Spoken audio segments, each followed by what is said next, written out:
नमस्कार, आदाब, सत श्री अकाल, जय भीम, जय जोहार।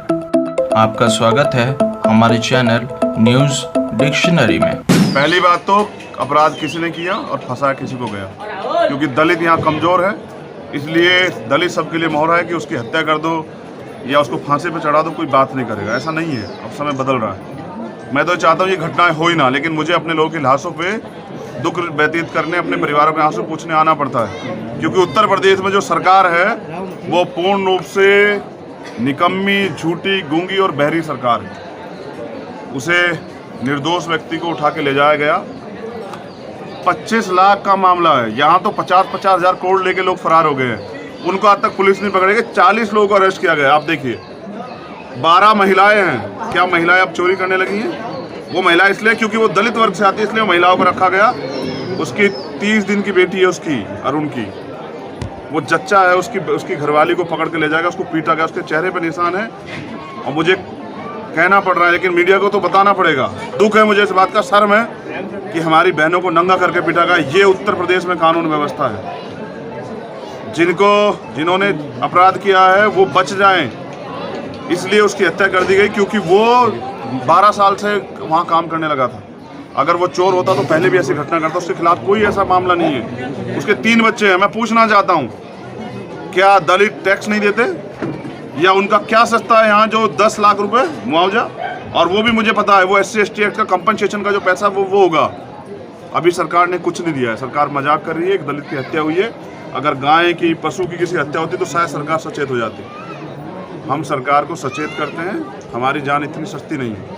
और अगर मुख्यमंत्री जी गर्व कर रहे हैं कि 10 लाख रुपए दे रहे हैं, तो मैं कहता हूं कि हम 20 लाख रुपए दे देंगे, मुख्यमंत्री हमारे भाई को लौटा दें। जिन पुलिसकर्मियों ने किया है, क्या सरकार को नहीं पता, पुलिस को नहीं पता कि वो उनके नाम क्या है? क्यों अज्ञात में मुकदमा दर्ज हुआ? क्योंकि ये मामला कमज़ोर पड़ जाए। तो मैं चाहता हूँ इस घटना की CBI जाँच हो, जिससे कि कोई भी सिंगल आरोपी भी ना बचे। बहुत लोगों का हाथ है। हमारी इस घर की बेटी को पीटा गया। कहते हैं कि 5 बजे के बाद अरेस्टिंग नहीं होगी महिलाओं की, लेकिन रात के अंधेरे में महिलाओं को ससुराल से उठा के लाया गया, जो उस घर की बेटी है और उनकी बहन, और उसको जेंट्स पुलिस लेके आती है, खींच के लेके आती है। ये जो हुआ है आगरा में, ये मानवता को कलंकित करता है। उसका दोष ये था कि वो ईमानदार था और मेहनत करके खाता था, हराम का नहीं खाता था, इसलिए उसको ये सजा भुगतनी पड़ी। लेकिन सरकार को ये नहीं पता था कि उनके लिए लड़ने वाले लोग हैं। चंद्रशेखर जी, आगे की रणनीति क्या रहेगी? रणनीति बिल्कुल साफ है। मैं अभी पूछूंगा कप्तान साहब से कि वो बताएं कि वो आरोपी कब गिरफ्तार होंगे, और मैं यहाँ के DM से पूछूंगा कि क्या हमारी दलितों की जान की हैसियत 10 लाख रुपए है क्या? और अगर वो जवाब नहीं देंगे तो फिर आगरा दलितों की राजधानी है। आगरा दलितों की राजधानी, मैं इस राजधानी में आंदोलन करूंगा और DM SSP को कुर्सी पे नहीं बैठने दूंगा, उनके ताले लगा दूंगा। जब तिवारी जी की हत्या हुई तो 40 लाख रुपए सरकारी नौकरी OSD की क्लास 1 की दे दी गई।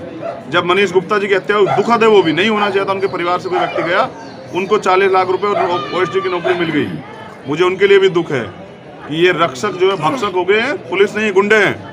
लेकिन मेरे व्यक्ति की हत्या की जाती है तो 10 लाख रुपए और एहसान कर रहे हैं। नौकरी कब मिलेगी, कहाँ मिलेगी, पता नहीं, अज्ञात में मुकदमा। तो ये दलितों की हैसियत है, और इस हैसियत को हम ये समझते हैं कि हम भारतीय संविधान के अनुरूप हमें भी बराबर करें। कि अगर किसी को ये घमंड हो जातीयता का, सरकार का, कुर्सी का, कि वो हमारे लोग हत्या करके चैन से बैठेंगे, तो ये नहीं चलेगा। अभी हम हैं और हमसे लड़ना पड़ेगा, या फिर करें हमारे भी कत्ल। अगर चाहते हैं कि न्याय को बाधित कर दिया जाए तो फिर हमारे भी कत्ल करें। अगर जैसे हमारे भाई की हत्या की तो हमें भी गोली मारे सरकार, लेकिन अगर सरकार सोचती है कि वो न्याय को बाधित कर देंगे तो ऐसा नहीं हो। पिकनिक टाइम नहीं चल रहा है। जिनका जो होना था वो हो चुका। हाथरस में भी हुआ था, आपको याद है ना? मैं 1 साल बाद भी गया वहाँ, आश्वासन से कुछ नहीं मिला। मेरा काम है ये, मैं यहाँ जन्मा हूँ। इन लोगों की सुरक्षा करना और इनके हितों के लिए लड़ना, ये मेरा काम है। मैं अपनी ड्यूटी कर रहा हूँ। मैं दूर था जौनपुर, इसलिए नहीं पहुँच पाया। लेकिन मैं ये भी समझता हूँ कि जिस सरकार में दलितों की हत्या हो रही है, उस मुख्यमंत्री कुर्सी बैठने का किसने अधिकार दिया? अगर वो उस प्रदेश की जनता को सुरक्षित नहीं रख सकता तो वो कुर्सी पे क्यों बैठा है? SSP किस मुंह से हमसे आंख मिलाएंगे? उस बच्ची से, वो जो 1 महीने की बच्ची है, कैसे आंख मिला कहेंगे कि मेरे लोगों ने हत्या कर दी? तो जिस सरकार का मंत्री, राज्य मंत्री किसानों पे गाड़ी चलवा देता हो, उस सरकार की पुलिस अगर दलितों को जो हत्या कर देती, तो कौन सा बड़ा काम है? न्यूज़ डिक्शनरी, खबर जो आपको भाए।